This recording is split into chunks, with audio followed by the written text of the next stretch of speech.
You're listening to the Airline Pilot Guy Show. The view from our side of the cockpit door.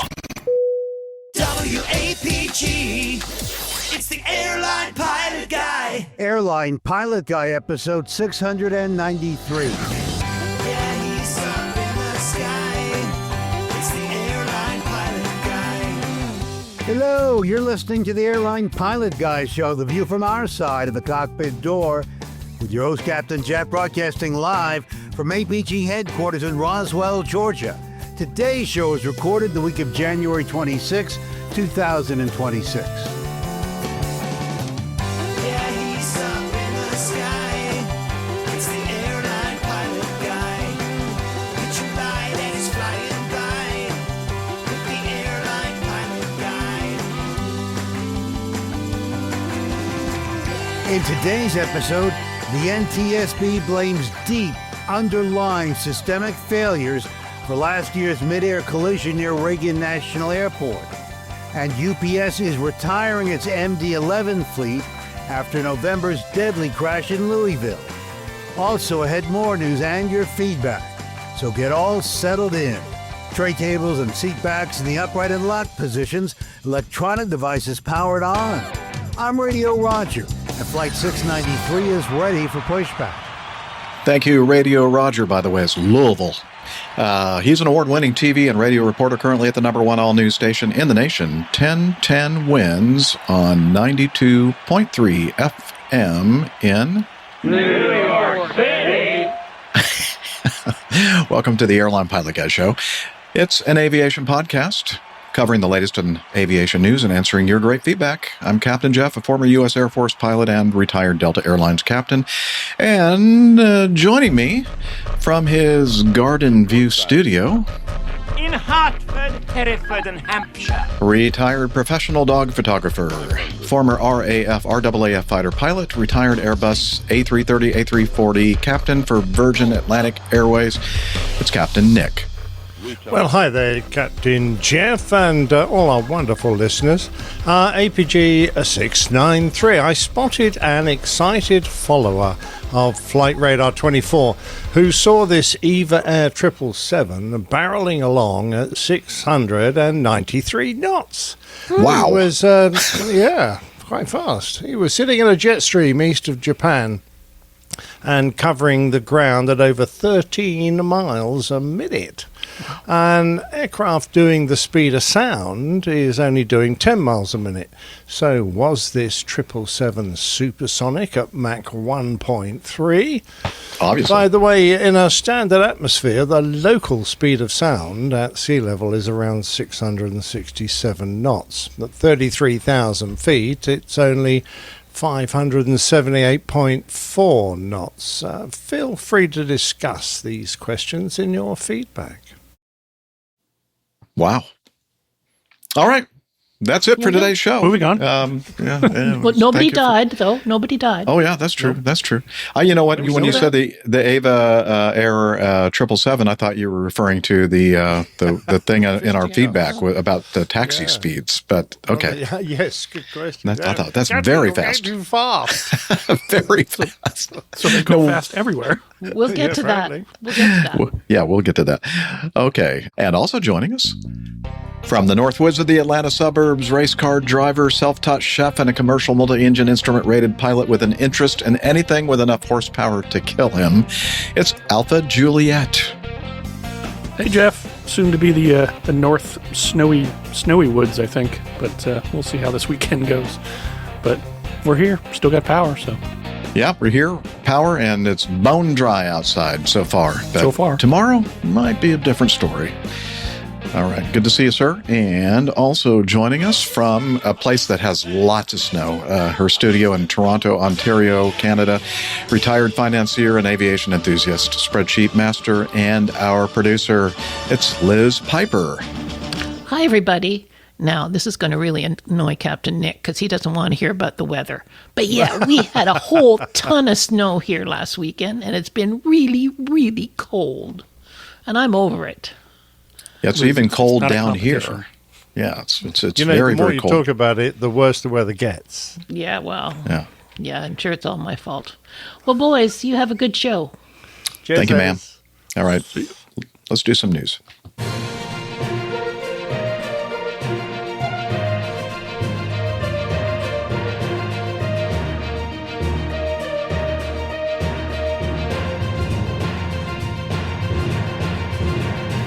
Stand by for news. All right, we're going to start off with this story from Bangor, Maine. And in fact, we're going to look at a report filed by the local ABC affiliate, ABC 13.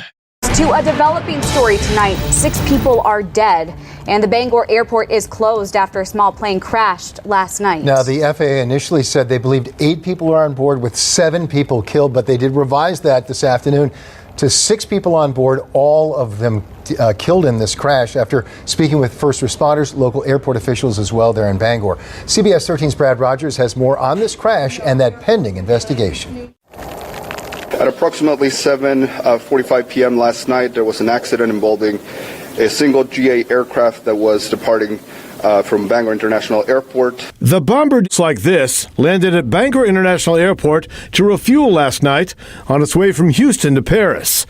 Authorities say it crashed on takeoff, the plane flipping over and catching fire. Our emergency protocols were immediately activated and first responders were on scene in under a minute. At this point, we don't know if weather played a role in the crash, but numerous flights in the Northeast were canceled because of the nor'easter. Airport Director Jose Saavedra says the winter storm had just started. He says airport crews were removing snow from the runway and tarmac and de-icing planes prior to takeoff. The airport it remained open. There were planes landing and departing around that time. And we had crews on site responding to the ongoing storm that we had at that time. Rob Dawson and his family were on a plane that was next in line to take off. I wasn't really concerned about taking off. It didn't seem like it was snowing too bad. I mean, they de-iced the plane, and the de-icing didn't last, so we went to get a second de-icing done. And that's when that happened, and we later found out that there was a plane upside down on the runway. FAA and NTSB investigators are expected to arrive at the airport tonight or Tuesday morning. Weather conditions, mechanical failure, and pilot error will all be factors they will look at as they try to determine the cause of this deadly crash. Bangor International Airport will remain closed until at least noon on Tuesday. The FAA and NTSB must first give the okay to remove the debris from the runway, where it can be more closely examined at another location. In Bangor, Brad Rogers, CBS 13 News. So as the investigation is pending, here's what we know about that plane that was heading from Houston to Paris. It was a 2020 Bombardier Challenger 600 business jet registered to KTKJ Challenger LLC out of Houston. Now, the address for that LLC is the same address as a Houston-based personal injury law firm called Arnold & Itkin. We did contact that firm today. They were not able to provide us any additional information or confirmation about whether any of their employees were in fact on board. With the Bangor airport closed and flights grounded, a lot of people are rearranging travel plans. Yeah, a lot of that happening. CBS 13's Max Williams caught up with some passengers affected by this and some who witnessed the crash. It was an explosion people say could be heard from miles away. Very sad. Others inside the airport at the time saw glimpses with their own eyes. We saw like an orange flash. I heard a boom, large boom. We were in the waiting area for boarding our plane. The loud boom likely coming from the crash and fire that followed. We were not sure what happened, and then we found out. We were horrified.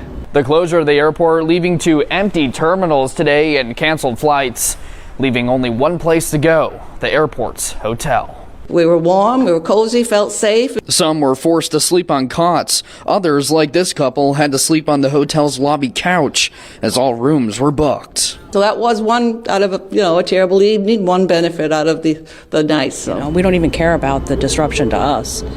It's changing all those people's lives and their families' lives. In Bangor, Max Williams, CBS 13 News.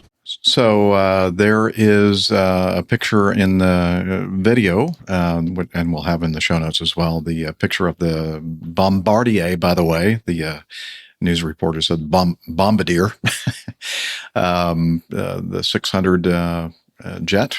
And let me read a little bit more from another news source in our news folder from, let's see, I guess this is PRPeak.com, whatever that means. Portland, Maine, the business jet, this was actually in Bangor, but Portland, a couple hundred miles south. This business jet that crashed Sunday evening while trying to take off in a snowstorm in Maine killed at least half a dozen people. It's a plane model that has a history of problems with crashes caused by ice buildup on the wing. Let's see. The airport said Monday afternoon that there were 6 people. Okay, we heard that in the news report from the local affiliate. Snowfall was heavy at the time of the crash in many other areas of the country, but accumulation had just started in Bangor, and other planes have been taking off safely. This particular model has plane model has a history of problems with icing on takeoff that has caused previous crashes, aviation safety consultant Jeff Gazzetti said. Even a little bit of ice on the wings can cause serious problems, so this plane would have needed to be de-iced before takeoff, the former federal crash investigator said. It's not clear when or if that was done. We tried to determine that before we started today's recording, but we still haven't gotten any definitive information that the jet was indeed de-iced. We were assuming it was. I do have a little bit of video, or not video, audio, and it involves a couple of different airplanes. One, an Allegiant flight talking about de-icing and the conditions there. At another point, he is talking to a Moxie call sign, which is the what's the name of it? Breeze, I think, Airlines. They're discussing the conditions and de-icing and that kind of thing, and then there's some other audio as well. So why don't I play that audio, now? Jeff. I'm going to play that audio right now, Liz. Tower, Legion 976 Star, just talking to a company. Looks like the plan's going to be to taxi back over and get sprayed after they're done spraying that aircraft and try it again. Legion 976, yeah, no problem. Non-moving area, you can go over there and position yourself to get sprayed. And what's your limit on visibility? Because like I said, we're right now, I just made X-ray. We're at 3/4 of a mile with an indefinite ceiling of 1,200. Okay, well, anything less than a mile, I'm going to need a takeoff alternate. Do you know what the RVR is? Current RVR, I can turn the lights up a little bit, but I'm showing touchdown more than 6,000, rollout, or midpoint 5,000, and rollout 55. I'm just about to turn the lights up as it is, so those should go up. Okay, yeah, copy that. I think as long as we have 5,000 RVR, we're going to be good. Roger, I'm sure we'll have that, so I'll make sure of it. Just, go over there with de-ice and let me know when you're ready to go. Sounds good, bud. Thank you. And Allegiant 976, change my frequency 120.7. 27, Allegiant 976. Hey guys, this is the Breeze Moxie guys. Did you guys fail the pre-contamination check? Yeah, so I don't know what blew over at the end of the runway, but the visibility dropped and it stuck to us like there was nothing there. Yeah, my guys are trying to make us go, but I keep telling them this is stupid. Yeah, we're going to try it again, but it's not looking good for us either. We might end up staying the night. Are you going to de-ice it and ice again? Yeah, we're going to try it. Copy. Yeah, the whole reason it failed, we had to wait a second because we weren't legal to take off, so. Yeah, I gotcha. Spinning engines now will be ready here in just... Not sure who that was. Moxie 252, ILS 33. 252 Bangor, Tower, wind 050 at 8, runway 33, clear to land. For land 33. We're good, weather update. Affirmative, new information that I had just put out about 9 minutes ago. Visibility is 3/4, light snow, indefinite ceiling 1,200, and altimeter 3039er, temperature -16, dew point -19er, and 33 RVR better than or more than 6,000. Roger, thanks so much for that. And ground 10 Kilo Juliet, we're ready to taxi. That's the accident airplane. 10 Kilo Juliet, runway 33, taxi via Alpha. Yeah, Alpha to 33, 10 Kilo Juliet. Ground 02 South End, Solution Tower. 02, roger. Bangor Tower, mobile 02. 02 Tower, hold short, landing traffic. 02, holding short, South End. Command, Legion 976. Legion 976, still on tower. Sorry.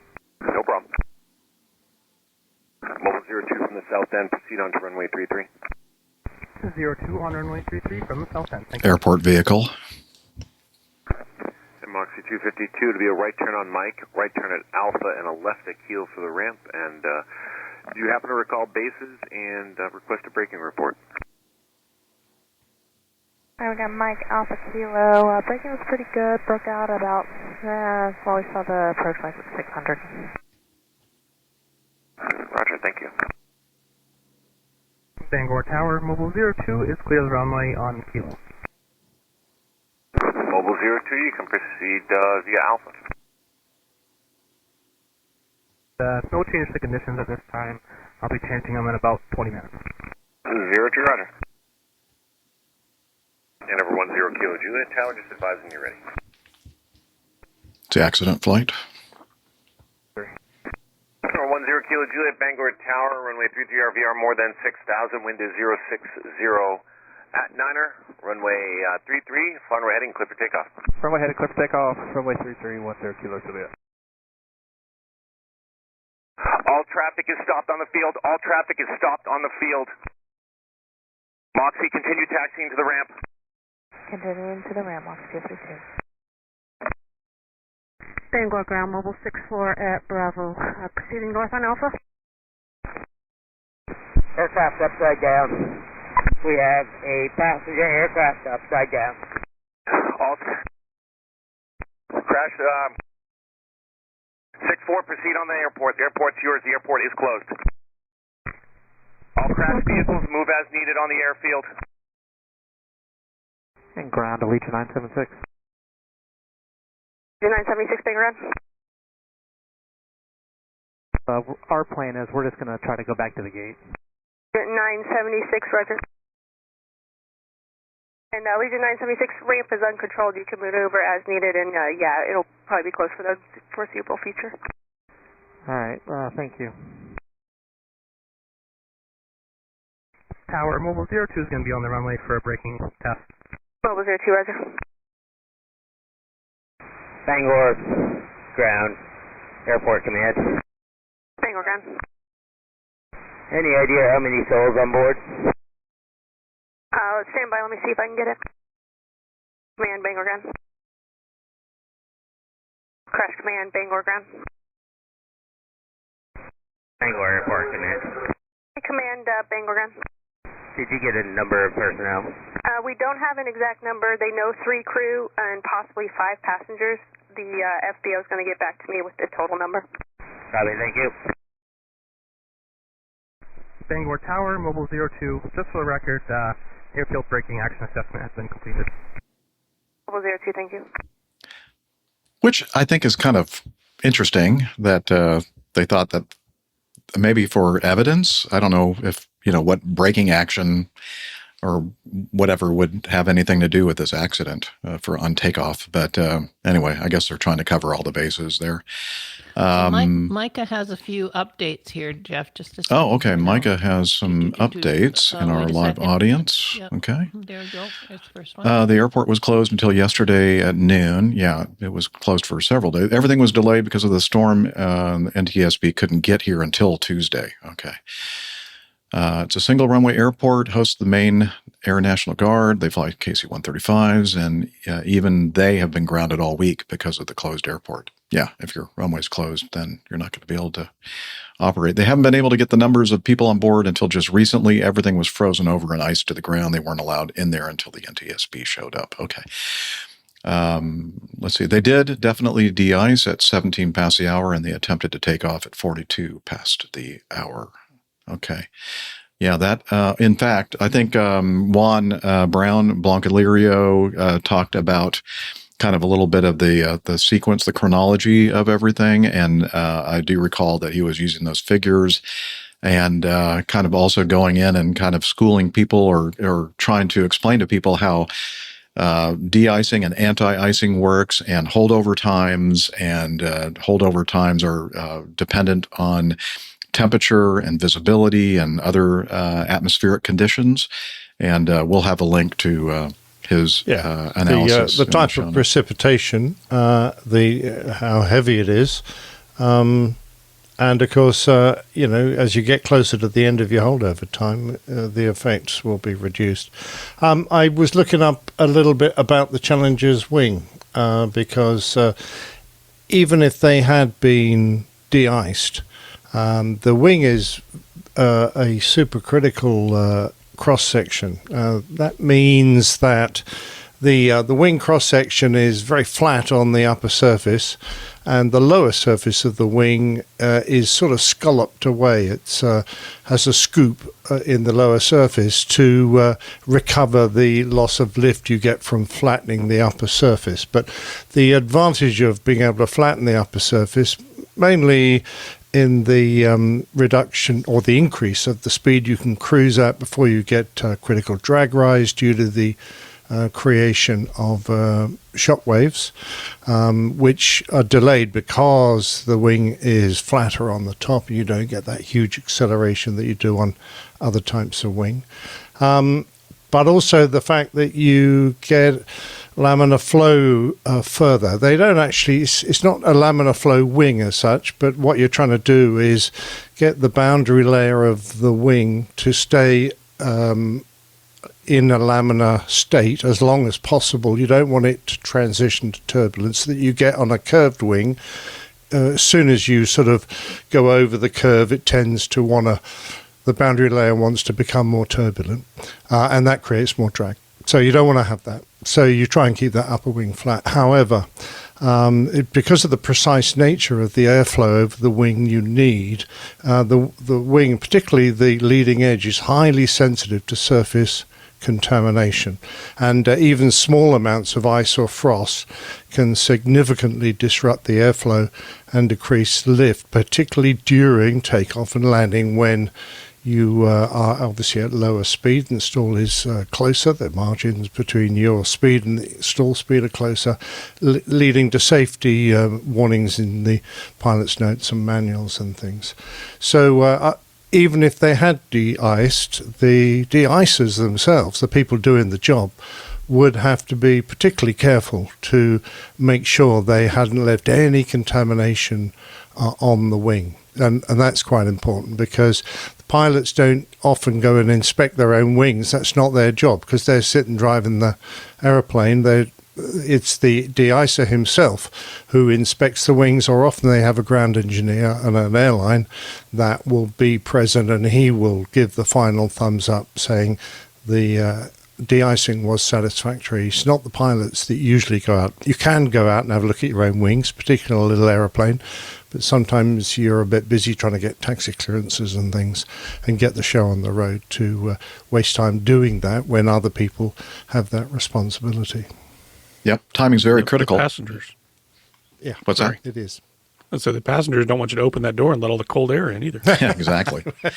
I think Juan was saying that even in this particular jet, in the supercritical wing that Captain Nick was referring to, like anything on the wing that is like equivalent of 400 grit sandpaper, which is pretty fine, is enough to cause major disruptions of airflow on that wing. And apparently, as mentioned in the news report, or one of the sources, that this airplane has had instances of issues with that wing and improperly or insufficiently de-icing and anti-icing the wing. Another point is that this particular wing doesn't have any leading edge devices. It's a clean leading edge on this jet, which doesn't. Oh, right. Things. Okay. Yeah. No. Let's see. Main man Micah in our live audience says precipitation was very heavy, and it was a combination of snow, sleet, and freezing rain all at once. Ugh. If I remember correctly, they were at 143 knots when they actually came down, and that's well past V1. Yeah, but as we are mentioning, any kind of contamination on that wing significantly increases the stall speed above V1. And if one of the wings stalls before the other, which it seems like that may have occurred here, because we had about a 9-knot crosswind. I think it was a direct crosswind from right to left of 9 knots based on the last wind report. One of the wings stalled before the other, and apparently the stall characteristics on this wing, on this jet, is pretty bad, pretty significant. Would that have flipped it over, Jeff? Is that what put it on its back? Yeah, we've covered an accident. Do you remember the one at Farnborough, the BizJet at Farnborough? They had one wing in shade, one wing in sunlight. When the pilots came to it, all the frost had melted off one wing, but not off the wing that was in shade, but they got airborne anyway, and exactly the same thing happened to them. As they were flying away, one wing stalled and the aircraft turned upside down and killed everyone. The same physics as a spin. Yeah, exactly. Yeah. And I also thought it was interesting that the reason why we played that audio was it was interesting to hear and eavesdrop on what was happening on those two jets, the Allegiant and the Breeze Airways crews. They were talking about how they had been de-iced and anti-iced once, and then they had to come back and call it off because I guess the visibility or something wasn't quite good enough for them to legally take off. So they had to come back. Holdover time was exceeded, and I guess a pre-takeoff icing check failed. And he said something, I don't know what's going on out there, but it's like they hadn't even been de-iced. I mean, everything was collecting on the wing. So it was a very serious situation, and they were even talking about, I don't know, my company's making me go, but I don't think so. I think that's stupid, and I think we're going to spend the night. So they're basically discussing, the airline crews are discussing, this is crazy, this is probably not safe, let's don't do this.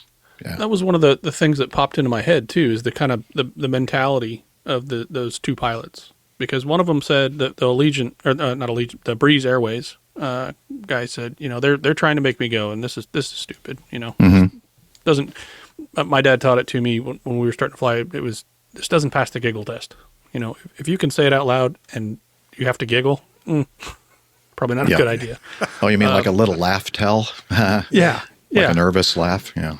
Whereas the other guy was like, "Hey, what's the RVR? And what's the RVR everywhere? And that's really close. I might have to figure out. I have to find a takeoff alternate. So let me see if I can figure out a way around this to make sure we can go." It's kind of the sense that I got from what he was saying and how he was saying it. And so it's just kind of a mentality difference between different pilots, I guess. Well, that's the kind of discussions that we have in the cockpits. And we try to, we're very mission oriented. And if we can do it safely and legally, we're going to do it. And that's what they were trying to calculate.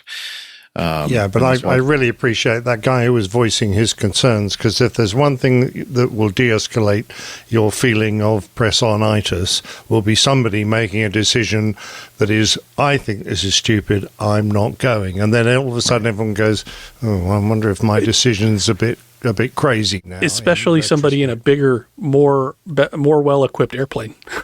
Mm-hmm. Now, we don't know if that discussion that we were listening to was something that 10 Kilo Juliet was privy to. I'm not sure what frequency we were listening to there, if it was on a common frequency or a side or company frequency or whatever. But let's see, Main Man Mike again asks a question, but doesn't Part 121 have different rules in terms of weather than Part 91? Yes. I think so, for sure, yeah. That's true. Part 91, we can take off in 00. Mm. I don't know. Well, there you go. Maybe not recommend it, but legally. Okay. All right. So we're going to keep our eyes and ears open for any updates on this tragedy in Maine. Talk briefly about who owned the aircraft and who that we know was on it? I don't think you talked about that. Do you want to talk about that? I'm not sure. That's really important. Okay. All right. Well, I guess, Liz is mentioning that we didn't really talk about who owned the jet and who was on board the jet. And of course, loss of life is tragic regardless of who was on the airplane or who owned it. But it was owned by or registered to a law firm in Texas, I believe. Houston, Texas. And I think that the wife of one of the partners was aboard along with a friend of hers, some kind of an event planner, and they were heading to, the wife was also a lawyer at the firm, and they were heading to Paris for kind of a girls' trip, and kind of ended very, very tragically. So thoughts and prayers for the families from APG. Next item in our news segment that we definitely need to talk about is regarding a special meeting or presentation by the National Transportation Safety Board members on Tuesday, which was just a couple of days ago, after they had some kind of a meeting, and they did this public, what would you call this? Information session? Informational Press session, conference. and it's like, I think they said that we're expecting to get the final report in a couple of weeks.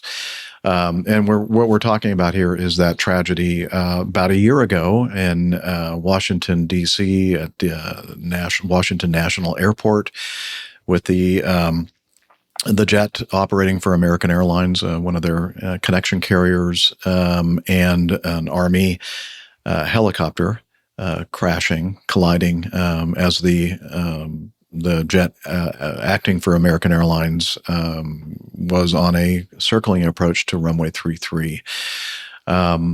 The placement of the helicopter route and the approach path of Reagan National Airport's secondary runway without regularly reviewing it was a key factor causing the crash, along with air traffic controllers' over-reliance on asking pilots to avoid other aircraft. Throughout the day-long hearing, investigators emphasized the history of missed opportunities to address the risks related to helicopter traffic. Acting Secretary Jennifer Hamady, did I say that right? Hamady? Yeah. Hamady, yeah.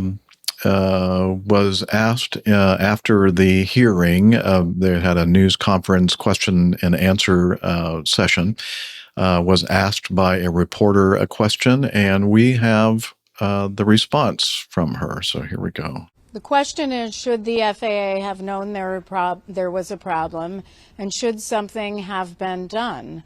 Absolutely. The data was there.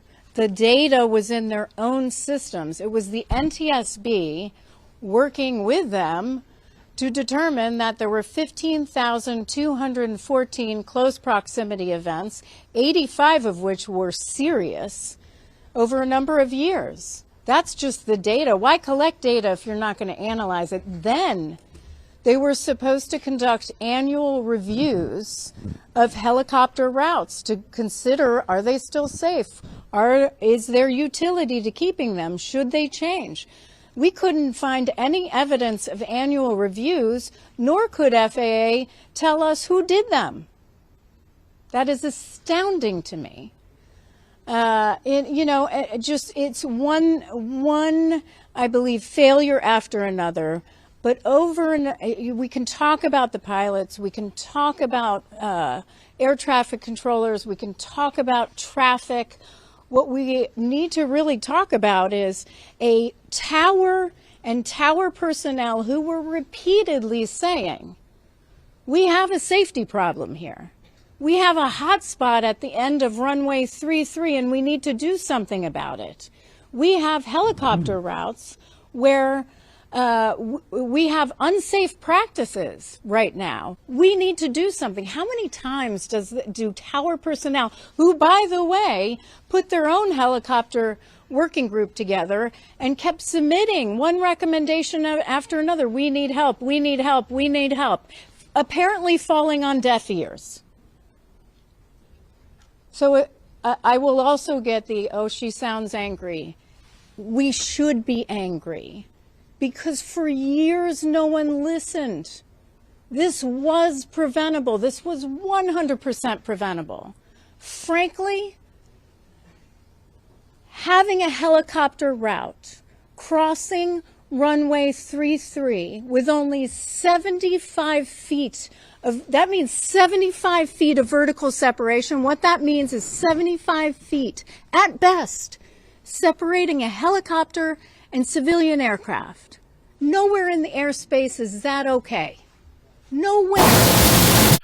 Justifiably upset with all of these things, that all these failures, in addition to the items mentioned there, also causal in their hearing and subsequent report to be released soon, was lack of effective pilot-applied visual separation by the helicopter crew, which resulted in a midair collision. Additional factors were the tower team's loss of situational awareness and degraded performance due to the high workload of the combined helicopter and local control positions, and the absence of a risk assessment process to identify and mitigate real-time operational risk factors, which he kind of touched on there.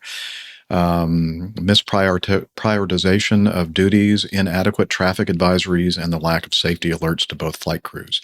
Also causal was the Army's failure to ensure pilots were aware of the effects of error tolerances on barometric altimeters in their helicopters, which resulted in the crew flying above the maximum published helicopter route altitude. So many things here, guys, that were just failures, just plain failures. And a lot of people think, say, like, even the headline for this video was, the chairman throws the FAA under the bus. Well, sometimes you have to throw people under the bus to kind of, get people's attention, right? Yeah, there needed to be a line in the sand that you can't cross, and they seem to have crossed it in the situation that built up over the years at this airport, over and over and over again, and no one called them out on it. And the only regulatory authority was the FAA. It was their job to call them out on it, and despite the fact that people are waving red flags, apparently, left, right, and centre, they did nothing. And that is a tragic and awful failure. So hard for the families. And I read something somewhere, and I'm trying to find it now, but they said that that the FAA needs to do something about it, but they kind of were questioning whether they had the competence to actually do anything significant with all of the safety recommendations provided by the NTSB. Again, I can't figure out where I read that, but tragedy. Really, it's so sad. As she said, this absolutely did not have to happen, and there were just so many warning signs that nobody picked up on. No, and as she mentions that, they had to wait until it was written in blood. Mm-hmm. And that is the case of so many of aviation's tragedies. Everyone sat around and waited till there was a major incident, great loss of life, before people actually got down to fixing it. And they could have fixed this years ago. Yep. Well, let's just hope that something will be done. I guess they have made, shortly after this, they suspended all these routes that were in conflict with the final approach to runway 33. And I just read something that said that the FAA has made them permanent now. So there are no more routes that follow that same path that the Army helicopter was using at the time of this collision. Speaking of permanent, the next item is something to do with something that is happening permanently. Oh, yeah, look at this. This is from aerotime.aero. UPS completes MD-11 freighter retirement in the aftermath of the Louisville crash. They've retired the entire fleet of McDonnell Douglas MD-11F freighters, bringing an abrupt end to decades of tri-jet cargo operations following a deadly crash in 2025 that claimed the lives of 3 crew members and 12 on the ground. In its fourth quarter 2025 earnings report, UPS confirmed that it has completed the retirement of all 26 MD-11Fs it still owned, accelerating a long-standing fleet modernization plan in the wake of the fatal crash of UPS Airlines Flight 2976 in November of last year. The decision marks a major shift for the logistics giant, which once relied on the MD-11 as a workhorse on long-haul international routes. The aircraft and evolution of the McDonnell Douglas design later produced under Boeing after its 1997 merger. No, I'm sorry, it was never produced by Boeing. It got its nameplate on it, but it was never produced by Boeing. It's been in service with UPS since the early 2000s. And now I could be wrong about that. Maybe I'm wrong. I don't know, but I don't think so. Let's see, a couple of other airlines, 2 others, in fact, FedEx, and what's the other one? I'm trying to find that. Western Global Airlines still have a handful of the MD-11 freighters remaining in their fleets, but they're all grounded until regulators complete inspections. Yeah, it's obviously sad to see, an airliner that I grew up recognizing in the skies, and we've seen for my entire life really flying around, and has in the past had its difficulties, but they fixed most of those, and it's been a pretty reliable and safe aircraft. But eventually something like this, I think, almost prematurely brings it to an end, but perhaps a lot of people would say that's probably fair. A bit like Concorde, that crash of the Air France Concorde just ended Concorde almost overnight. So even though they'd fixed the problem, they said, "No, we're not going to do this anymore." They were waiting for an excuse. But the nice thing is that they're going to have a nice brand new fleet, 26 airplanes. That's a lot to replace, isn't it? So, I wonder what they're going to buy. They said 767 freighters and 777 freighters, I believe. Oh, I thought they were going to buy something decent. Oh, well, there you go. Okay, I'll cut that out. No, don't. Look, they've got A300 600s as well. Yeah, A300. Come on. That's a good freighter. Yeah. Let's see. Maine man Mike again in our audience. Are the KC-10s also grounded? It's basically the same. I don't know. I know the Air Force still flying the KC-10s, I think. I don't think they've been completely replaced. I hope they're checking all the pylon pins. Almost retired, aren't they? I don't know. It's a good question, Maybe though. someone Maine in man. the community knows. Somebody, staff! See if we can get No, some, they are retired. They retired in 2024. Oh, okay. They're all gone then. There we go. Wow. Talking about a quick answer for you there, man. They're gone. Yeah. Okay. Let's just do one more news item before we get all caught up in the Getting to Know Us segment. This is from Aviation Herald, and an incident that happened on January 22nd. We're recording this on the 30th, so about a week ago. A United Boeing 767-300 near Newark. Let's see, they diverted.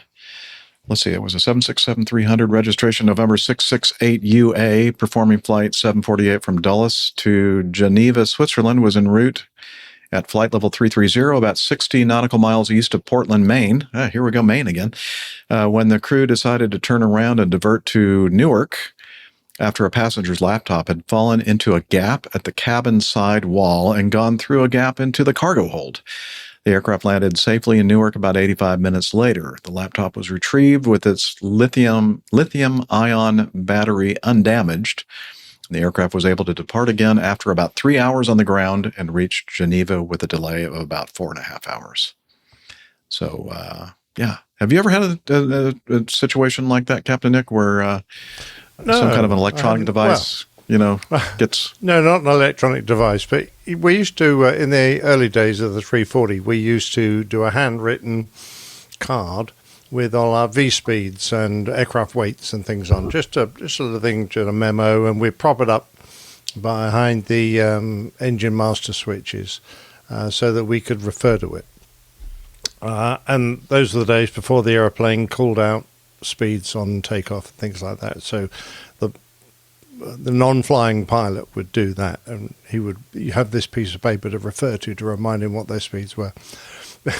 There was a little gap behind those switches where we used to prop this card, and if you put it accidentally on the edge of this gap, it used to slide down, go all the way down into the electronics bay underneath, about 10 feet down. And if you ever went down there, you'd see a whole pile of these cards where other people had stuffed them down through the hole by mistake. So yeah, there are gaps that go down through from the passenger deck or the flight deck down to the cargo or lower deck. But people don't sort of imagine it's going to happen. They're going to drop something down the side of an air vent. It's actually going to disappear completely down into the cargo hold. It does worry me a little bit because, if you've got a cargo fire, you don't really want air being able to come up into the cabin carrying smoke with it. I'm surprised that is actually a thing. But there you go. Who knows? Yeah. I guess, out of an abundance of safety, they decided, just in case, they go ahead and divert and retrieve the... Yeah, I don't know what the 7.6's cargo fire detection system is like, but if you're about to set off across the pond, you don't really want to have that preying on your mind that you might have a damaged lithium-ion battery down there, and we know just how dangerous those damn things are. I'm sure that there was quite a conversation being had between the dispatch at United and maybe some other people up the chain of command before they made that decision to return to or head over to Newark to take care of the situation. Would have loved to have been a fly on the wall on that conversation. Yeah, I wonder whose side we'd be on. Mm-hmm. I know which side I'd be on. I think an abundance of caution, that's fine. That's how you live a long career. Yeah. Of course, I would say, yeah, the hell with it. Let's keep going. Let's go. Yeah, you wouldn't. I want some Swiss I chocolate. know you. All right, let's go. All right, time for getting to know us. It's a time of the show where we get to figure out what everybody's been up to between shows. Okay, so let's see. Who wants to start the segment? Alpha Juliet, since I can start. You've been here like all the real quick. time, go ahead and tell us what's been going on here with in you. a whole 6 days. Yeah, I pretty light week, just normal work. I did take my daughter to a cadet Civil Air Patrol meeting last night for her first experience, just to see if she had any interest. So she wasn't super enthusiastic, but she didn't say, I'm never ever doing that again. So we're somewhere in the middle, but she's also 16. So What are you going to do? I think the military aspect of it is probably not her favorite. She's more of the art and music type of soul, if that makes sense. So We need some of those in the military as well. yeah, they do a lot of drill, which when I was in the Air Force was my absolute least favorite part of the Air Force. I enjoyed when I got to wear the flight suit and go on the flight on the flight line, the no hat, no salute areas, places like that were. Other than that, yeah, the marching around. I understand the necessity and I understand the discipline, but if it could be conveniently avoided, I was for it. So I kind of understand where she's coming from. Yeah. But I also appreciate the fact that I had to learn it and go through it. So there was some learning, some value added there. But I don't know. We're going to go try one other squadron this coming Thursday because there's two squadrons very, very close to us. And ironically, the one we went to yesterday is the one that's kind of supposed to be a little bit more relaxed. It's a little bit smaller squadron. It's a cadet-only squadron. So the way Civil Air Patrol works is there's senior members and there's cadet members. Senior members are adults, obviously. And they have composite squadrons where there's a senior component and a cadet component together. So they do kind of both at the same time. So that was a cadet-only squadron. The one we're going to next week is a composite. So there's a senior component and a cadet component. And they're a much bigger squadron, a lot more members. So they tend to be a little more, I don't want to say rigid, but a little more by the book, a little more kind of everything exactly right. So I don't know if we're moving in the right direction based on her feedback so far, but we'll see. So Maybe she likes better, by the book, Never know. Yeah. Which kind of unit has the beer? Those would be the senior only squadrons, the one that I'm in. Be all right for me, but no. Yeah, we'll see. So yeah, it's. I was impressed with her. She jumped right in, got involved. They did a rocketry class, which was kind of interesting. They did some history of rockets and things like that, and there was they packed quite a bit into their short period of time. They had about 2.5 hours, and they did a CPR class, a rocketry class, a presentation on leadership, and a presentation on something else that I wasn't really sure what it was about, but it was short.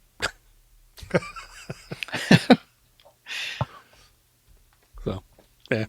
I'm sorry. I'm. There's a kind of a time critical text that I'm getting that I have to answer quickly. Wait, you asked that. I was going to ask AJ because I took both my kids into the Air Cadets, which is now called the RAF Cadets, but similar kind of organisation. Sounds very. And I expected one of them to be very keen and the other one to hate it.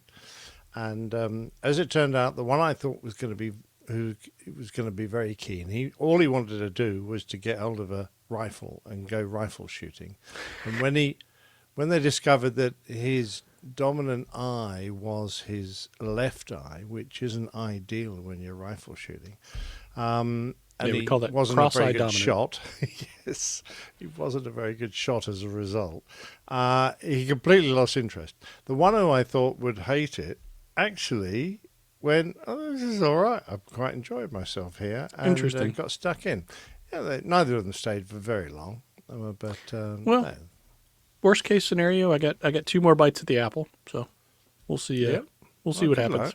I mean, any chance you can get her flying? That would, So remember, she's done a good bit of flying prior to this. So the draw of getting to do a cadet orientation ride is pretty low for her. Not very exciting, those. Yeah, she's like, she's like, are we going to go to like lunch? No, you're just going to go fly around in circles. She's like, fly in circles, come back again. So I think you spoiled her. That's the problem. Yeah, I might have ruined that part of it. See, I think she did tell me that she thought the leadership part of it, the leadership training and learning about that part, the character development part was what interested her the most, which I thought was pretty interesting, pretty cool. Yeah, that is. So if I can just get her over the hump of learning to deal with the stuff you don't like, the drilling and the marching and the whatever, if you can get it, you got to learn to put up with the bad and the good. So it's a big difference when you start getting good at it. While you're walking around with 2 left feet, it's very difficult to enjoy. Well, so here's the thing: is that she has a good bit of experience from marching band. It's very similar movements and body discipline and physical control and all that. So she's like, I know how to do all that stuff. It doesn't interest me. I don't want to get put in line and blah blah blah. I was like, okay. Yeah. Captain Nick. Captain Nick there. Captain Nick had a quiet week. It's been down. I was getting fed up talking about weather, but I'm going to have to mention the fact that we had a huge storm coming. I'm just fighting off this dog. No weather. No weather. No weather. Who is pushing my elbow up, which is attached to her mouth, making my life very difficult. And because she wants to get her nose into my snacks that I've got here, so she's being a pain. Anyway, I managed to get out for a couple of days when it wasn't peeing down. We one day we had like nearly 30 millimeters of rain in 8 hours, and that nearly flooded the place. But so I got out, and when we came back, and I thought it's a long time since I took pictures of my dog, so I thought I'd get the camera out and take a few pictures, including this annoying thing who's now just trying to get her head. Looks like a painting. The desk. The way you've done that photography. Thanks, Jeff. Yeah, it was a kind of moody day, and it was just a bit of sunlight coming in through the window, and she was just on the sofa, nice and sleepy. So, wait, was the day moody or was the dog moody? Both. The dog looked a little moody. Really. She's in her Sunday afternoon, sleepy mode. So that was good. And there's the old fella. Rugger. He's really getting on a bit. He's struggling with a full walk now, so we kind of restrict him to half an hour of sniffing around the walk area. And because he's getting on, his back end's not very strong, so he struggles to get up the stairs and things like that. So, I can identify with that. Yeah, we can all identify with that. No, dog, don't. Oh, she knows I'm talking about her, so now she's up on my damn lap. Oh, no. Jada. Oops, sorry. Right. This is all cupboard. This is all cupboard love. It's just cupboard love, exactly. love. Yeah, Mm-hmm. and the only reason she's in here is because Jilly's gone to bed, and she has decided that it's time for the dog to be with me and not in the sitting room. Right, show artwork. I forgot to put this online like I normally do on a sort of Sunday or a Monday. And I only put it online earlier today, so my apologies for that. But we had some interesting suggestions last week, some very good ones, like Pop Goes the Wheelie. We were quite interested in the nose wheel that fell off an Airbus, and is that a nose dragger because of that issue? And what's up, Skip? And something popped off, swimming with an iPad. Someone was asking the question of, would we be able to get the passenger manifest off the airplane? Andy Harris, I think. On an iPad. Yeah. And not like Sully did on his clipboard. I'm rattled, uphill, tailwind. So there were some wacky ones, but the Wheel of Misfortune, I think, was the one that I liked the best. And we've got the airline senior pilot. He's swimming with an iPad there. No, he's the airline senior pilot is spinning the wheel to find out what your punishment will be, despite the fact that the captain has successfully splashed down and he's holding his iPad up in the air, swimming around in the lake. I managed to put one wheel on the wagon there, on the nose wheel, and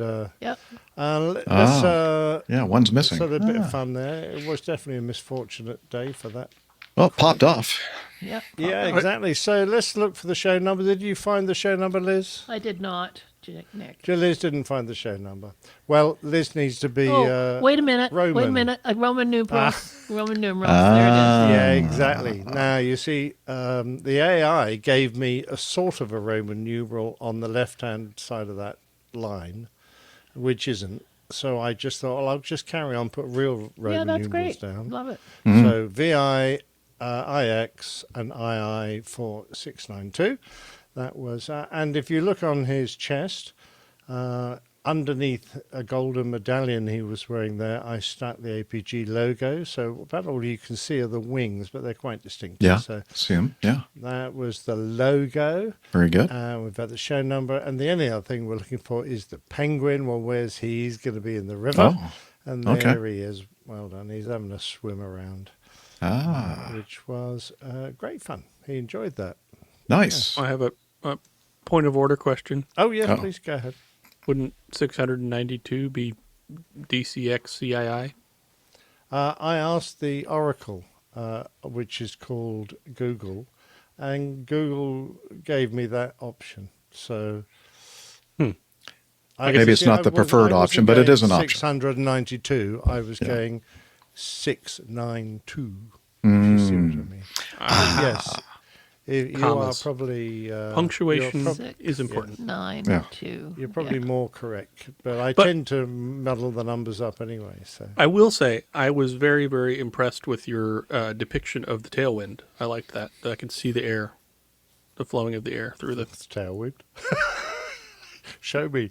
It was so well done that he didn't even realize he had done it. Can you put it back up there, Liz? Can we put the picture back up, please, Liz? It was so subtle. Yeah, you can just see the wind right there over the top of the, over the top of the river. Just lots of wind. Oh, okay, right. Yeah. It's like glassy wind. Very much so. I was more impressed with the bubbling water around the pilot that's jumped in. Yes. Imagining what's caused all those bubbles to rise. It looks like a bat or something. Yeah. He's being swallowed by a sea monster. Yeah. Could be that. Ghostbuster. Yikes. Anyway, thank you to Midjourney for creating the majority of that, although it was actually 3 or 4 different pictures I combined to make that. Well done. Well done, sir. And all kidding aside, I love your show art. It's fantastic. Oh, thank you. Always. It is. Cheers. Captain Jeff, what have you been doing? Well, you're going to be very impressed with me because I'm not going to tell you what I'm going to say in the audio. I'm just going to go ahead and play the audio. I had a meetup with someone who has been a longtime listener and big part of our APG community for quite some time. And here we go.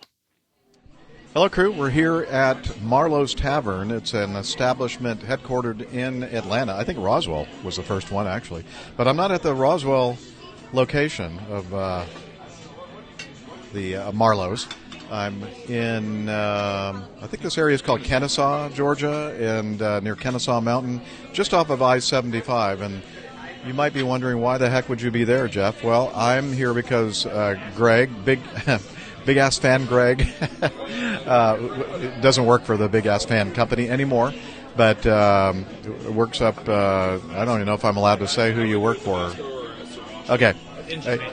A very large engine manufacturer. In general terms, a lot of electric stuff. Pretty good, huh? Anyway, he's on his way down to visit his daughter, who also works for said company in Auburn, Alabama, and said he's going to be going through Atlanta, and let's meet up and get caught up and have lunch or something. So here we are, and we just finished the meal, and it was awesome. But I'm going to now hand over the microphone to Greg, and he's going to tell you something interesting, I'm sure. Hang on. Hey, everybody. It's good to get to catch up with Jeff. I don't think he and I have gotten together since he was on his way to Oshkosh back in July and stopped and stayed at Casa Peterson and north of Cincinnati. So I just wanted to take an opportunity to get together with him and catch up, see what's been going on with him, and just get caught up. And so he was able to meet up with me. I was a little bit worried. I know they've been doing the show recordings on Thursdays a lot recently, and I was afraid I was going to interfere with show recording by coming through on a Thursday, but seemed to work out well. I think they're doing the show recording tomorrow. So anyway, I will hand the mic back over to Jeff. All right, and before we go, after I finish, then you're going to throw it back to me in the studio. And just to let you know, the reason why we're not recording today, Greg, is because I had this appointment with you you are the reason why we're not recording today, this Thursday. But, so thanks again. Great hospitality in your home last July. We had a good time, and it was so nice to catch up with you. And I guess now it's time for you to send this back to us in the studio. All right, back to you in the studio, Jeff. Thank you very much. That was a lot of fun. Yeah, it was great to see Greg yesterday on his journey from Ohio to Alabama. And, good time. So he sounds in very good voice. He sounds in good voice. Yeah. Yeah. It was lovely to hear from him, because I remember well our visit to the factory and seeing all his patents and all his inventions on the wall, all his aerodynamic designs. It was quite an eye-opener. But the nicest thing was being able to go out the front and sit on the asses. Yeah. I'm expecting you to show that picture, one of my favorite pictures that you love to show. I don't have it. Okay, good. Thank you. Nick, you'll have to send that one to me later, because I haven't seen it. No, it's not very flattering. I guess I me. Misbehaved at the last Atlanta meetup because I wasn't invited to this one. So. Well, I think you were working during the daytime. I skipped a whole day of work for the last one. What makes you think it'd be different this time? I don't know. I figured we two old guys would bore you or something. But no, anyway, that's now. I thought this was different. Yeah, shut up. All right.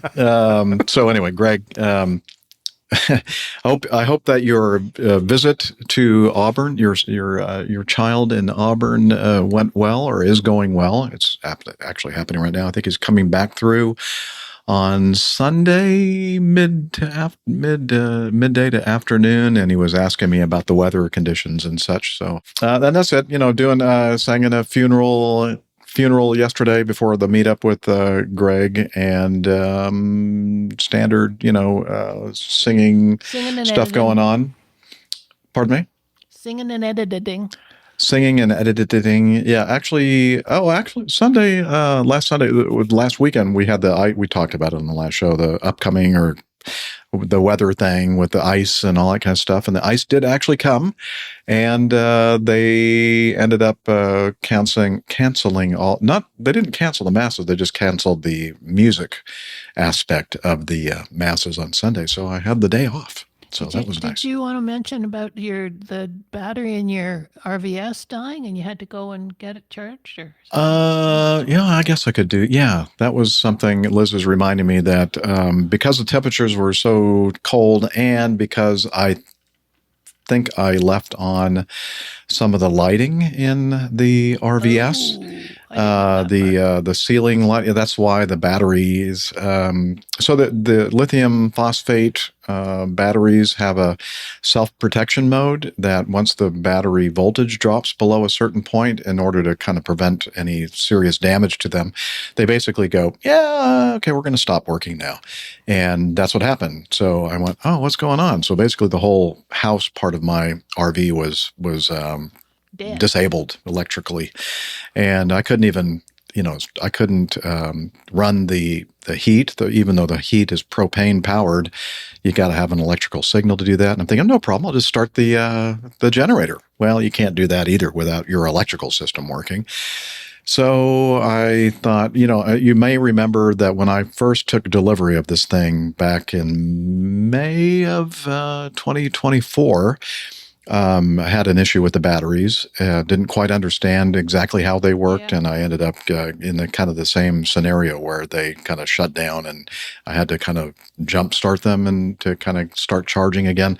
So I'm thinking, okay, well, I've experienced this before, and I know what my options are, and one of the options is to take it somewhere that has a 30 amp electrical connection. And the closest place for that for me is one of the campgrounds near the Atlanta area up at Lake Allatoona or Lake Lanier. So I went ahead and booked a campsite overnight, although I didn't stay there overnight. I just wanted to go park at the campsite, connect the 30 amp power, plug it in, and then that shocked it into go, oh, okay, hey, look at that. I have some good power coming in, and it recovered almost immediately. So I was able to get the thing charged up and back to normal. So now I have to be sure that when I leave the thing at night, if I'm not staying in it, that I ensure that there aren't any lights or any other thing that drawing electrical energy from it. So yeah, so that's what I did on, I think it was Monday that I went up there to make that connection. It was kind of hard to, the guy that I was checking in with at the campground was like, now what now? Like, you're going to do what? You're just going to go over there and plug in and you're not going to spend the night? Yeah, it was confusing for him. But, I'm confusing for a lot of people. Jeff, you'll get this joke. Nick, I don't know if you will. Don't invite Tom Bodette to travel with you in the RV. He always leaves the light on. Yeah, Motel 6. We'll leave the light on for you. Yeah. Okay, let's do coffee fund. We're boring Liz. She's getting impatient with us. Okay, let's do the coffee fund. That would be me. I have to push this button here that says coffee fund.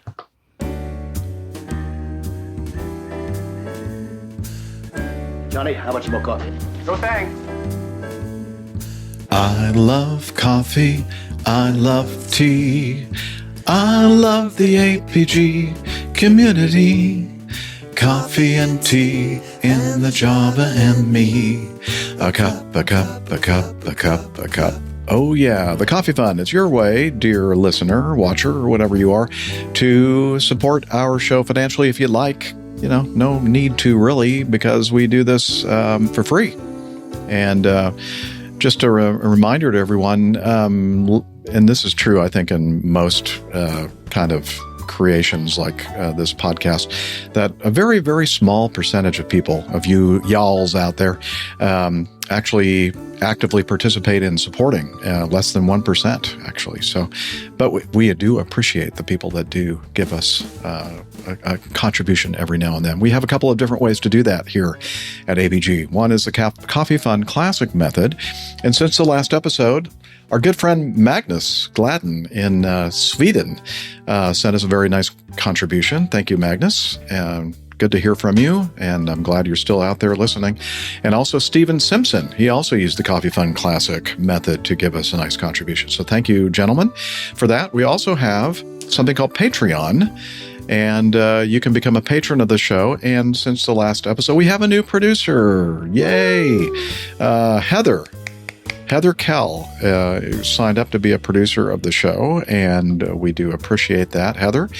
Again, just a reminder, Patreon. Oh, by the way, sometime in the future, by the end of the year, we have to change the way we work Patreon, and as far as patronage and everything else is concerned, they're going to force us to go to a monthly kind of a charge instead of a per episode kind of thing. So I'll be talking about that more as we get closer to the deadline for that. But anyway, right now you can just sign up for a certain pledge per episode, and then you can set a maximum if you'd like. Usually it's multiplying whatever you're pledging times 4 would be like the maximum, so that we won't go crazy and charge you, like do a show every day and then make you go broke. We won't do that. We don't have the time for that anyway. We won't do that. Anyway, so check out Patreon if you'd like and become one of the patrons that we have over there. And that's it. So I could go on and on and on about the Coffee Fund, but people are going to yell at me like Liz is right now. Right. So let's just say go over to airlinepilotguy.com/coffee and you'll find out more information about how you can become part of our Coffee Bar Club. You'll be glad you did. We will too. Woohoo. All right. Let's do some feedback.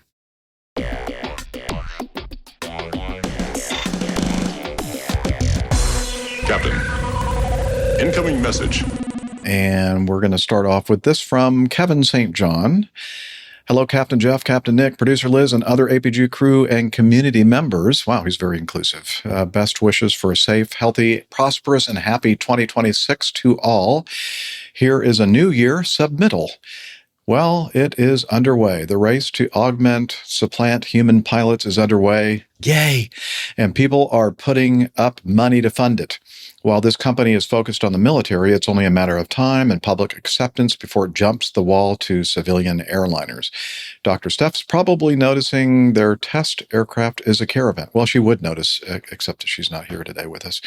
A Caravan, a Cessna Caravan. This company's efforts are to be aimed at a crew size. Let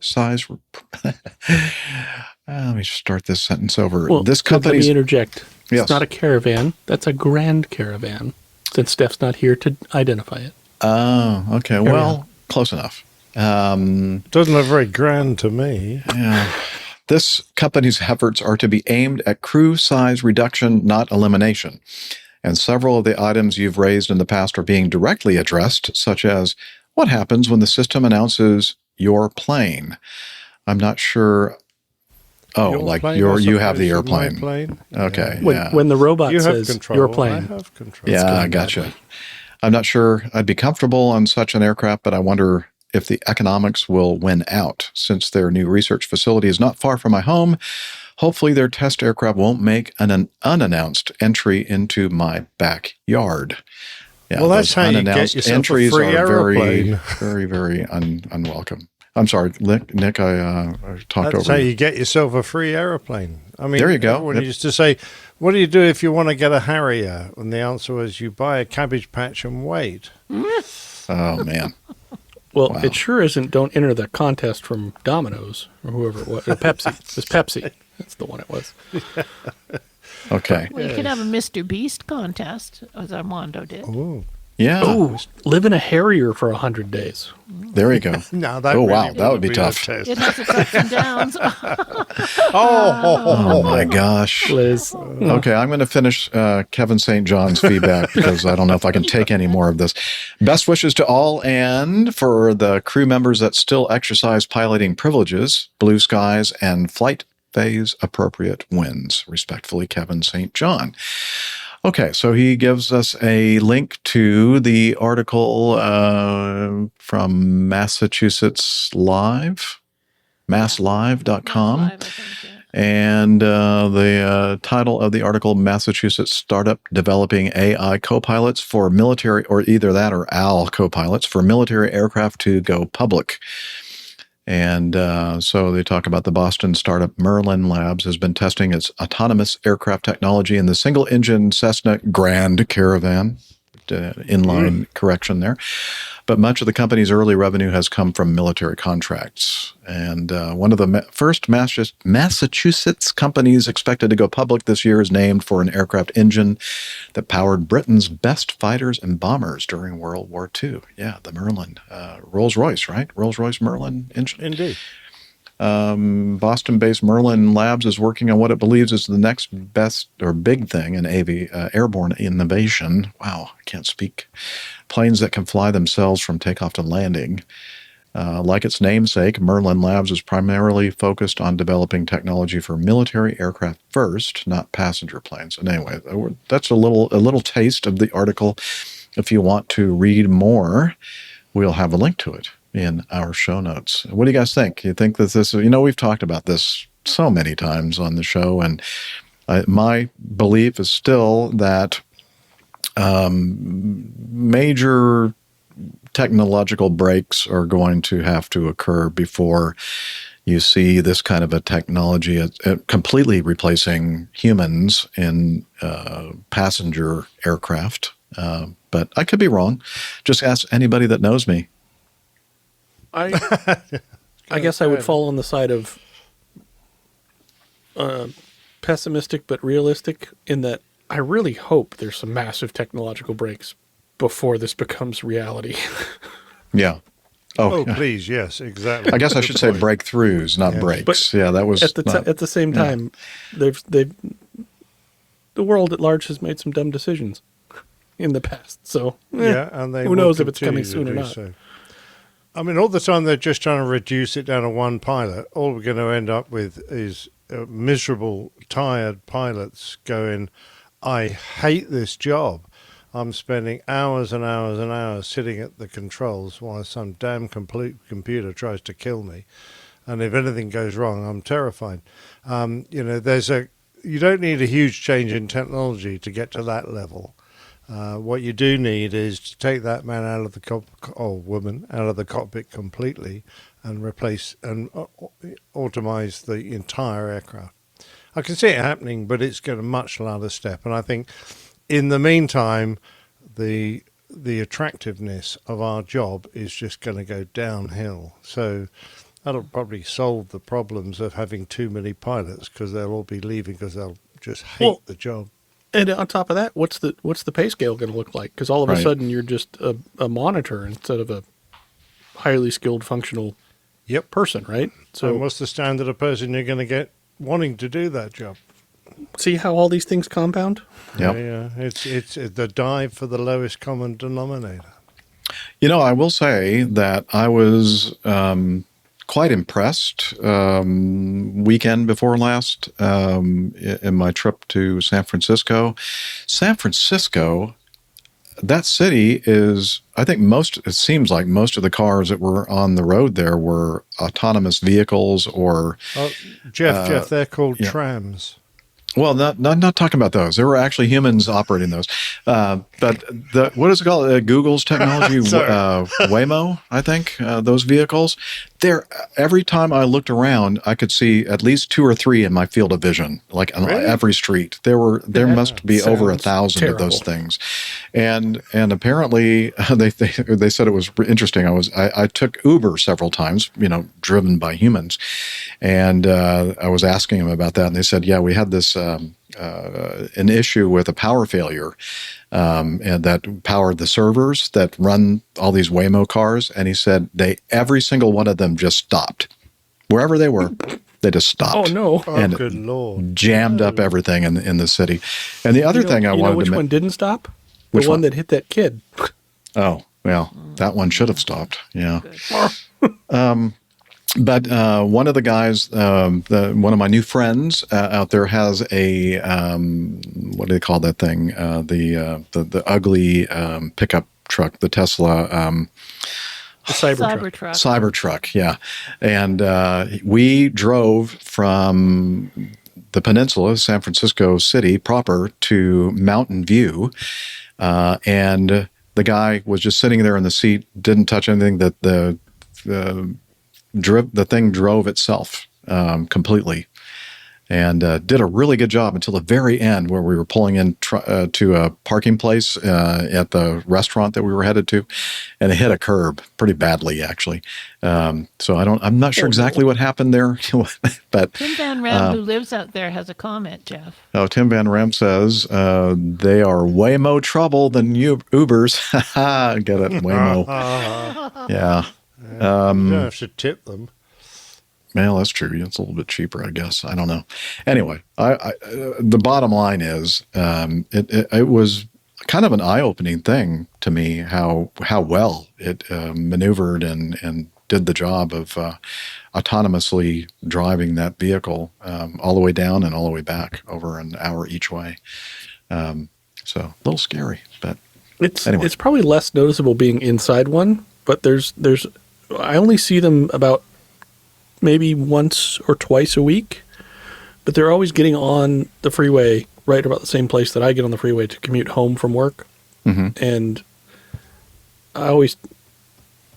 I've seen other people who will swerve at it and makes it slow down, and then they can get ahead of it, and it's no longer your problem.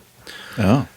And it just feels safer when you're not near it, because it's doing the speed limit, which, if it can be avoided, no one does in Atlanta. That's the interesting thing that every single one of the Uber drivers mentioned was the fact that, well, okay, these vehicles drive by the book, whatever, and he said no human drives like that. And it gums everything up. Jeff, you've been in Atlanta for a good long time. Do you remember the UGA, was it UGA students, Georgia State students that did the blockade on 285 as a research project? Mm-mm. So they took 5 or 6 or 7 cars and got coordinated and lined everybody up on 285. So for those of you guys not in Atlanta, 285 is the ring road, the ring freeway that goes around Atlanta. It's 4, 5, 6, sometimes 7 lanes, I think, but it's the perimeter road to avoid having to go through the city, right? It's like a bypass. They took 5 or 6 or 7 cars and got lined up side by side and drove. The speed limit at the time on that whole road all the way around was 55, and they drove at 55. Oh my gosh. And there was video from bridges where it's just absolutely empty. It is like the apocalypse has happened. The rapture has happened. Everyone's been taken. Oh, everything ahead of the line. This line of cars. And they did video from their cars. The road rage that was happening. People were losing their minds. It was unbelievable. This is probably at least 15 or 20 years ago, but it was a thing. And, wow. And they were doing exactly the speed limit. Mm-hmm. Yeah. Incredible. That doesn't work, especially here in Atlanta. Anybody that's driven in Atlanta, the speed limit it's not even a suggestion. It's a speed minimum. It's a hint. Yeah. Yeah. It's just a hint. Yeah. Okay. All right.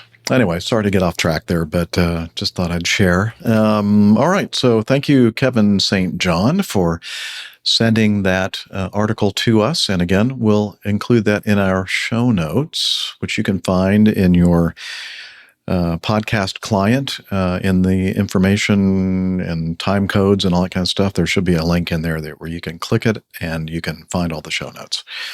Okay. Or you could just go to our website, do it that way too. Okay. Now, someone who is with us right now in our live audience from Los Angeles, California area is Sam Bolog, and he asks this question. Hi, I don't know if this should be brought up on the show. Too late. I'm bringing it up. Not that.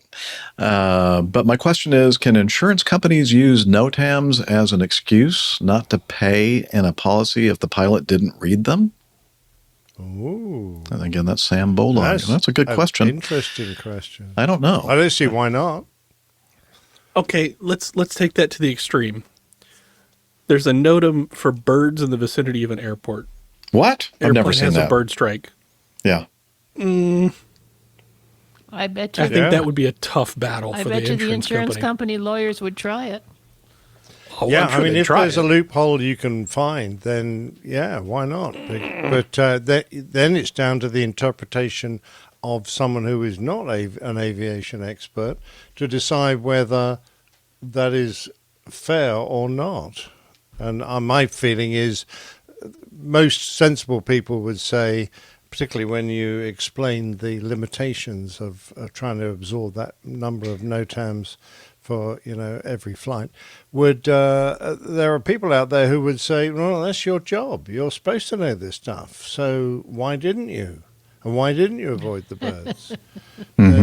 So if you got the wrong judge, I guess, and the wrong jury, you could end up on the wrong end of a claim. In the U.S., we have something called the reasonable person principle, which I don't know if that is. Do we have any reasonable You gave that up a persons? few years ago, mate. I don't think that's carrying any water any longer. Back in 1776 time frame? Possibly. Yeah. Give or take. Yeah. I think it was 1812, actually. But oh, okay. who's counting? I think Chuck has a comment here that I think you need to read. Oh, well, hang on. Let me get that window up. Chuck says in our live audience, question is, did the birds read the NOTAMs? Yeah. That is a good question.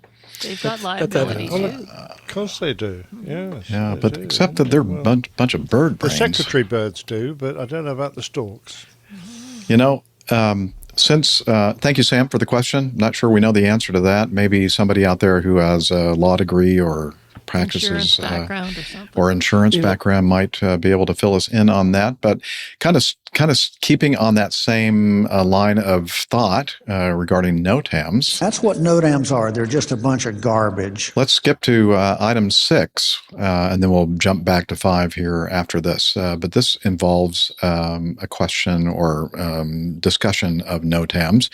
Carter Boswell says, let's see. Hello, APG crew. This is Carter Boswell again. I'm always looking for solutions to aviation's most interminable problems. I believe Carter is a retired airline pilot himself, as Captain Nick and I are. After listening to your most recent episode, 690, well, I guess when he sent this in, that was the most recent, I think I have a solution. Indeed, nobody's talking about a solution to the problem of NOTAMs. They're just complaining about them. Well, okay. He says, okay, let's fix the issue. I think I have a solution that applies to en route NOTAMs. So the NOTAMs the slack line thing, Jeff. That pertain to actual en route. Yeah, he is referring to in 690. We talked about the accident of the helicopter hitting that slack line. Right. So the NOTAMs that pertain to actual en route travel should be the ones I'm talking about here, not the kind of that discusses birds, closed taxiways, approach lights out of service, in and around airports, etc. Many of us use ForeFlight, so the solution is uniquely dedicated to the ForeFlight program. Most of the NOTAMs, at least those that are in an isolated area, such as the case where the helicopter hit the wire across the canyon, where the pilot perished as well as his 3 nieces on his wedding day. Yeah, what a tragedy. This didn't have to happen. There was a published NOTAM for this obstruction that caused the accident. He didn't see it because of the limitations of the publication of these things. NOTAMs usually have the following attached to them: 1, latitude and longitude; 2, altitude and or a range of altitudes; effective time, effective area, and type of obstruction. So let's plan a fictitious flight on ForeFlight. The night before your flight, you do everything you normally do to plan a trip for the next day. When you select packing for the flight, you'll normally pick up the weather and all the other stuff, but with the new ForeFlight program that he's proposing here, you'll also pick up the airborne hazards, obstructions within 25 nautical miles of your flight that are listed as NOTAMs. So in fact, you would take off, and as you travel along your route, those NOTAMs that are within 2,000 feet of your cruise altitude in the effective time window and less than 7 to 10 nautical miles from your position would not just suddenly appear on your iPad in front of you, but you would also be given a voice warning about the obstruction nearby. And indeed, the obstruction would be flashing on your iPad in orange For an extra fee, you could be supplied with a light that would flash on your cockpit glare shield, indicating that you were receiving a warning on your iPad. As aviators, we would still be required to look at the airport NOTAMs, but the en route NOTAMs, such as I'm discussing, need only be reviewed while in flight, thereby reducing the time required for flight planning. Now, with all that being said, I'm sure that the software problems associated with this are very daunting. I'll bet the producers of the ForeFlight program have probably already thought of this, but have not instituted it because of the software issues. Probably some other technological obstacles as well. But let's all write them and encourage them to work on this issue so that we may eliminate another hazard and make general aviation safer. You might even ask a representative of ForeFlight to join you on your program to talk about this very thing. It's a great topic for a discussion. What say you, old aviators? This issue is now open to discussion. Cheers. Carter I'd like to make Boswell. one thing very clear. We agreed that we would never have someone smarter than us on the show. Well, which pretty much eliminates everybody. Okay, bye. Yeah. Well, Liz just left us. I was going to say, we do know somebody, a part of our APG community that works for said company. I don't know if he's still doing that or not. And hey, if you're listening, sir, massive round of layoffs. I know that's the thing, and I know that component of Jeppesen has been definitely downsized quite considerably.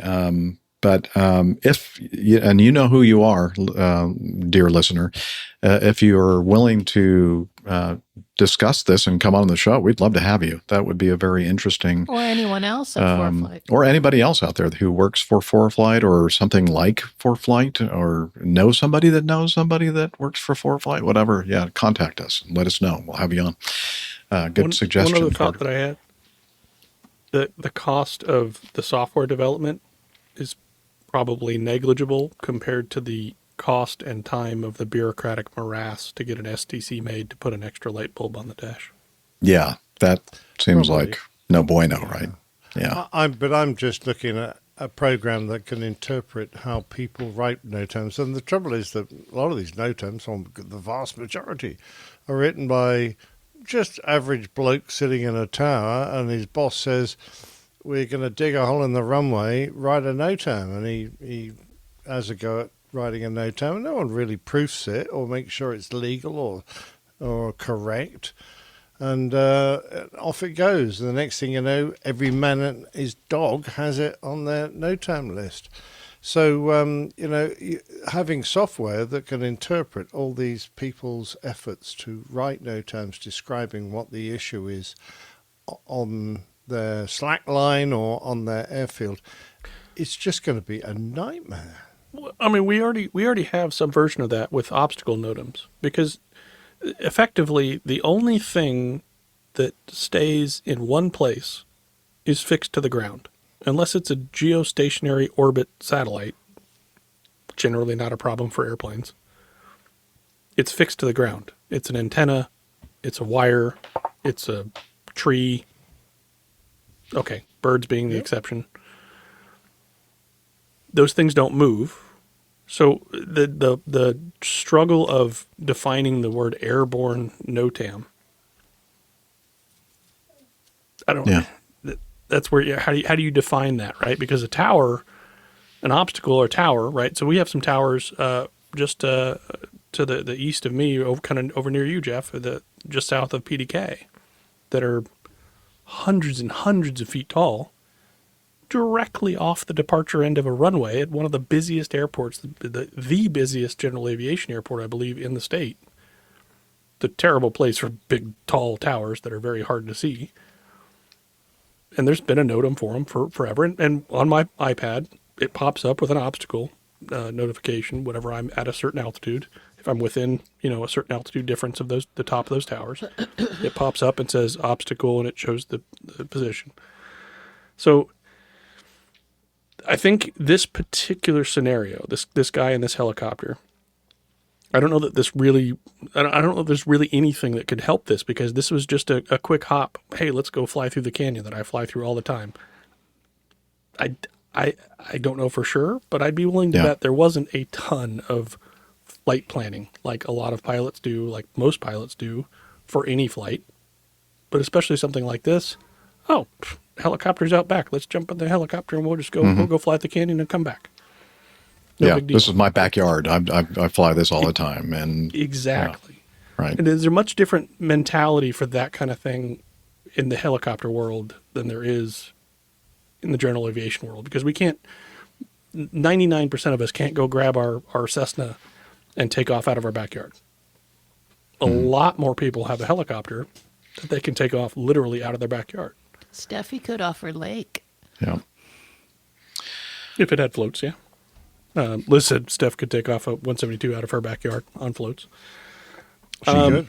If only she would. That'd be great fun. I need to get my seaplane rating. So yeah, Steph, if you're listening, you could work that out. That'd be great.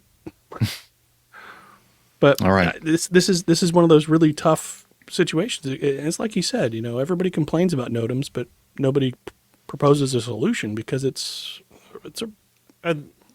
Well, the other thing is that he used to propose a solution that fits one category of the people who use ForeFlight, which is fair enough, but NOTAMs have to be able to be in a format that is understood by everybody around the world and be common to every country where aeroplanes fly. That's the entire effing world. So, you can't just pick a solution that suits one aspect and say, right, that'll be the new fix. You've got to have something that encompasses the entire of world aviation and makes it available to everybody and everyone can use it and access it. Damn difficult job. Yep, definitely not an easy solution to the problem. Thank you very much, Carter, for sending that in and provoking a discussion. About it. All right. Peter Tarantelli sent us a video and he said something, another TriStar moment. So let's together. By the way, there was some audio associated with this, but it was also mixed. The audio was of the beautiful TriStar coming in for landing at Long Beach Airport was mixed with some music, which is copyrighted, so I can't play it. So we're just going to have to describe what we're seeing, and here we go. Jeff, you can make jet noises, right? Oh yeah, well you could do that. We'll let you do that. Here we go. So world's only flying L-1011 TriStar landing at Long Beach Airport, and that thing is coming in right now. What a beautiful jet that is. Okay. Oh, I can hear the engines do you now. have the runway yet? Oh, I don't know. Where is it? It's right, you're right gonna there. Have to do the reversers. Right in front 50, of you. 40, 30, 20, 10, 5, pull! Actually, it's a very nice touchdown, unlike the presentation that Captain Nick just gave. And there we go. Spoilers are up and engines in reverse. Braking applied, and that was your cue for the reversers. So this is the last, what do you call it? Ever flight. No, not at last ever flight. It was a good landing. It's the last TriStar that's flying, though. The only one that's flying or airworthy or whatever you want to call it right now. Northrop Grumman Stargazer, which is part of, operated by Northrop Grumman, primarily used as a launch platform for the Pegasus air-launched orbital rocket. It's notable for being the last airworthy L-1011 still in service, having conducted numerous satellite launches since its first mission in 1994. And I think the last time it was used to launch the Pegasus air-launched orbital rocket was in June of 2021. But it has been used since that time to fly regular missions for undisclosed customers, including missile and flight test work. It's a secret. Yeah, but the most important thing about this is that it's Long Beach Airport. Was somebody we know here come from Long Beach? Yeah, that's where I was born, Long Beach, California, and that's where the Mad Dog that I flew vlogged most of my flight time in was also born in at Long Beach. Yes, sir. Is there some level of irony in the fact that Northrop Grumman is flying a Lockheed airplane longer than anyone else has flown it. There might be a little bit of irony there, yeah. I like that. Yeah. Okay. I've sucked gas from a bunch of those. Well, how did it taste? Well, not so good. You know, not so good, yeah. Usual gas flavor. Blech. All right. Because you're supposed to use jet fuel, Nick. Let's continue, shall we? We have another video. Let me set it up first. This is from Texas Anla'Shok. The name or the title of his feedback is "Makes Things That Spin and Don't Kill People If Used Properly." Huh? Greetings, Captain Jeff and APG crew. With the new year, I thought I'd start off with something fun. Here's a video I came across a while back from channel Ryan Kelly Comedy. When I first found it, it was youth pastor Ryan, so I'm not sure how he got started doing this, but he does comedic skits discussing what various companies do. And he has one on the Russian Navy, which is very good at making submarines, whether they intended to or not. And don't watch the one about Nintendo, not if you ever want to look at Mario the same way ever again. Anyway, in this one, he's talking about GE, which we were kind of alluding to earlier during the Getting to Know Us segment, which makes things that spin and don't kill people if used properly. It's a short video. Let's see. So I'll play a little bit of it, and then we'll include a link to the entire thing if you want to watch it. So if you're ready, Miss Liz. Hey, General Electric, what do you make, buddy? We make things that spin. How can everything you make spin? We do hydroelectric power, turbines, generators, hydro control systems, and all those things spin. And none of them even kill people if used right. Why would you say that last part? We do gas power plants too, and those also spin for electricity, and they don't even kill people if used right. Okay, again, the last. We make home appliances too, like washers, dryers, dishwashers, refrigerators. Not all those spin. Well, dishwashers cycle water, washers and dryers spin, and refrigerators can make you gain weight, which makes you go to the treadmill, which spins. I mean, I guess. And none of those products even kill people if they're used correctly. Okay, what do you make that kills people? I thought you'd never ask. Meet the M134 minigun. That's not mini, that's huge. It's mini compared to the other one we have. All right, so that's a little taste of this video. If you want to check it out, again, a link in the show notes. Thank you, Texas Anla'Shok. That guy was very funny, but I don't understand why he's wearing a deer stalker, and I wish he wouldn't have the reflection of the circular video the ring light he has in his glasses. Come on, mate. You can do better than that. Yeah, but I think he's trying to make him look as nerdy and geeky and clueless as possible. Enough. Yeah. Fair enough. Okay. Thank you, Texas Anla'Shok, for that. So Erbium sent us this. I'm not sure that's his real name or not. The title of his feedback is The Jeff Number. The Jeff Number? What is he talking about? Dear Liz and the Flying People, greetings again from the north of Scotland. You've probably seen the news about the Eva Air captain who reportedly punched his first officer because the latter warned him about taxiing too fast. Link to that from simpleflying.com. And so let me read a little bit about this, and then we'll jump back to his feedback. A pilot has been suspended at Taiwanese carrier Eva Air after it is alleged that he lost his temper in Los Angeles and punched his first officer shortly before takeoff. The nonstop flight was taxiing to the runway when the first officer attempted to warn the other pilot that he was traveling or taxiing too fast. As reported by Focus Taiwan, the first officer had attempted to alert the pilot several times but received no response. The FO then manually applied the brakes as per standard operating procedures. You touched the brakes? He did. However, the other pilot was not impressed and took offense to the intervention, subsequently punching the FO several times. As the aircraft was taxiing, let's see. Okay, we just read that. Basically, this is another paragraph that's explaining exactly what we just read. I love it when you do that, journalists. Let's see. The captain took offense, took out his rage.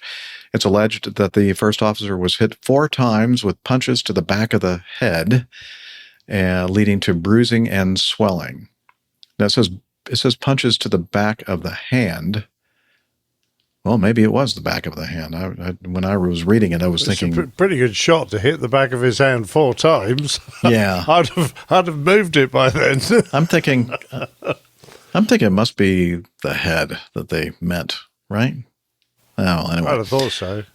That's where I'd hit a first officer. Yeah, that's exactly. That would be my natural tendency, is to hit him. I mean, that's where I usually hit my first officers. Yeah, cuff. Back of the head. Yeah.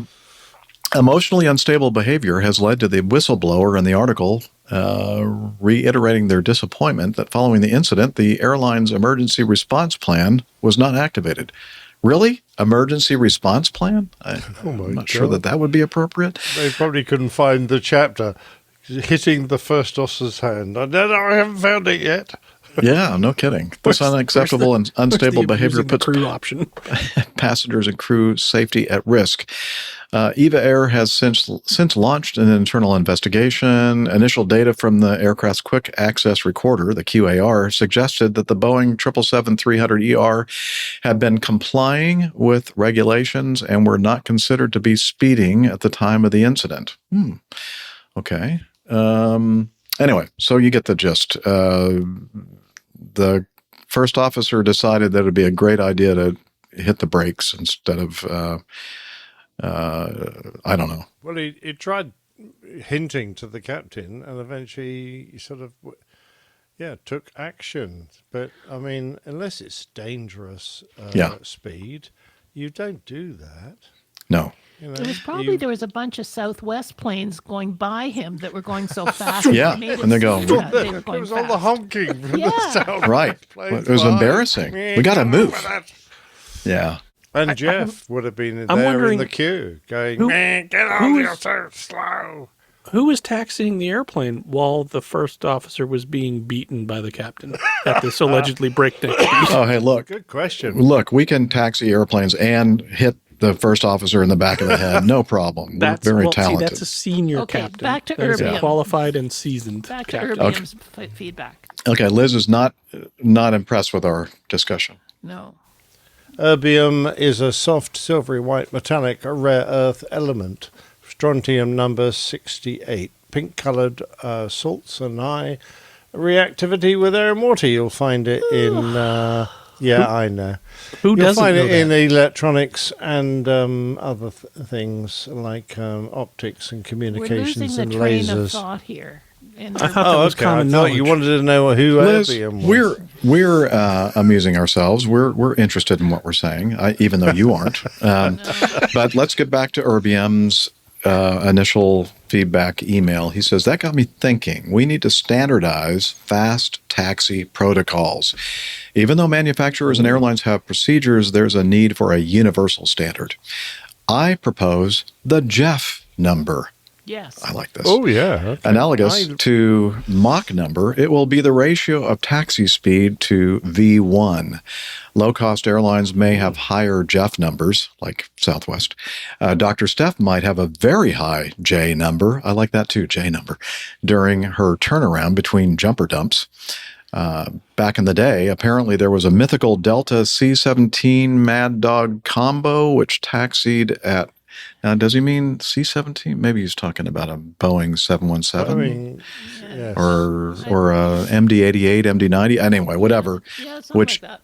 Which taxied at J equals 0.5 at Atlanta or some such legend, et cetera, et cetera. That would only be higher. That would only be half of the speed, the V1 speed, Half which of V1. So yeah, that's it's going not to be about but Southwest 55 knots. So Southwest taxis at V1, so you're still going to get. I know. I still have a 50% margin safety factor in there built in. I love it. And you know what? Honestly, 0.5 a J 0.5 probably was kind of pretty close to what I did Yeah, sometimes. I Yeah. Anyway, they finally got rid of me and made me retire. I like the way he's thinking, though. I like. Yeah, I do like the way he's thinking too. He says, "What do y'all think? Should I prepare he says, "Should I prepare a technical brief for the EASA and FAA?" Yes. Maybe call it the Nielsen number. Look, you already have ratings. You don't need a number 2. Okay, well, I like J number. I like that. We'll go with that. Your J number. I like it. People in the know. No, I like the Nielsen number because it's like N number, like D-Day. But do you know what the Nielsen rating is? Oh, my God. Wow. Holy crap. Yeah. I think you broke my eardrums. Oh, my God. Well, you should have been in. Okay. Jeff, can you hand me a Kleenex? I got a little bit of that. Gosh. Wow. Anyway, Erbium.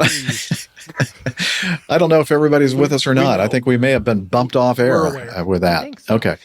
Anyway, Erbium ends with blue skies, talons, and all that. I love it. Love this feedback. Love it. Thank you. Very good. Very good. Right. And I'm glad we found out where you got your name from. Yeah, me too. We were all dying to know. Thank you, Captain Nick. Captain Nice. Okay. Did you mention that sign that's behind you in your segment of getting to know us? I didn't actually. I meant to. I've got a green sign over my left shoulder that says Captain Nick on air. And it was a great friend of mine who listens to us on the podcast called Matt. And thank you very much indeed, Matt, for that fine gift of the Captain Nick on air sign. It nice. Good, I think. Beautiful. I assume Jeff and mine and Steph's are in the mail. Yeah, I think so. I'm pretty sure. He only They're caught likes up. me. He only likes me. Okay. Well, we found He's at least one Irish person that anyway, does. so Okay, watch let's wrap it up and point you over to our website, airlinepilotguy.com, where you'll find information about the crew and the community and calendar and merchandise and library and all kinds of stuff. Just do it. You'll be, you probably won't be glad you did, but just do it. And we're also on social media, and one of these two are going to tell you about it right now. Make a decision, Jeff. We're on Facebook.com/airlinepilotguy. You We're can on find X out when we're recording next. APG Crew. We're also on Instagram/APG Crew. And on YouTube, where we see the sausage being squidged. I love it. /airline pilot guy. Yeah. Basically, if you look up APG or Airline Pilot Guy, you're going to find us somewhere. Probably. So don't do it. Yeah. Not recommended. Okay. We're also, we have an Airline Pilot Guy Slack team. And Hillel is the one that manages that. Hillel, can you tell us about Slack? Okay, but I'm dripping wet. Come on over here and tell us all about it. APG listeners, please join us on our Slack team. Slack is a communication, coordination, and sharing platform that works on your mobile, laptop, or browser. On Slack, we share news and ideas, we suggest episode and plain tales topics, we plan events and meetups. To get into the Slack team, please email me at slack@airlinepilotguy.com. That's SLACK, Sierra Lima Alpha Charlie Kilo @airlinepilotguy.com. Or send me a tweet with your preferred email address to @Hillel, and I'll send you an invitation. That's Hillel, spelled Hotel India 11 Echo 1, and see you in Slack. Hey, Hillel, what does your wife do when she sees you naked? Oh, that's embarrassing. Cold. Yeah, she laughs. Just kidding. That's not true, I'm sure. And we'd also like to thank Liz Piper for our producer for doing all the producery that she does. And putting up with it. Producer-like stuff, Yeah. Oh, Lord. Liz is echoing. Yeah, that's all right. Yeah, sorry. Flashbacks. Sorry. Flashbacks. Yeah, okay, there we go. How much snow there, Liz? We got, last Sunday, we got 1.5 feet here, right here. And but we haven't had any since. Hold on. I thought you had to use the metric system. I thought Yeah, that was well, like I translated it for you guys. That'd be like what, close to half a meter? 42 centimeters. Oh, wow. That's a lot. 420 mil. Good Lord. Yes, and none of it has has melted because Yeah, because it's a little cold. it's so cold. Yeah. That's only like one beer's worth, right? That's not even a whole beer. Oh, I see what you mean, yes. 20 mil. I see what you're talking about. Well, good job. Millimeters, not milliliters. Yeah. Different. Yeah. One's volumetric and one's linear. I say Yeah. steak. Anyway, I'm Okay. ready for spring. That's not very much because that's 500 mil. That's what I'm saying. That's you know, exactly what I'm that's saying. just one bottle full, not even a bottle full. That's terrible. God. And we'd also like to thank our live audience, our live Man. chatters. Thank you Yeah. for And apologize. and Yes, our definitely apologies apologize. to this, anybody Yeah, that's sorry, listening. Sorry. We'll try to do better next time. And with that, we're going to go ahead and end this train wreck by telling you clear skies, wishing you clear skies, unlimited visibility, and tailwinds. Take care and God bless. Bye, everybody. You're welcome. See you next time. Yeah, he's up in the sky. It's the airline pilot guy. Good day.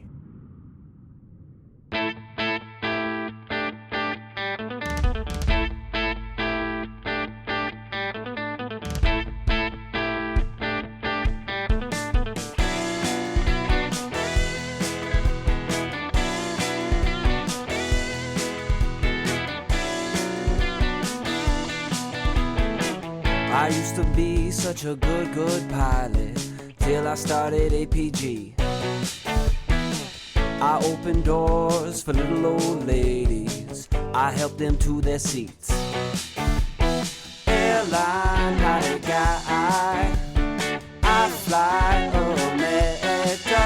Oh, airline pilot guy, he can land in heavy fog. I got no friends 'cause I'm always flying.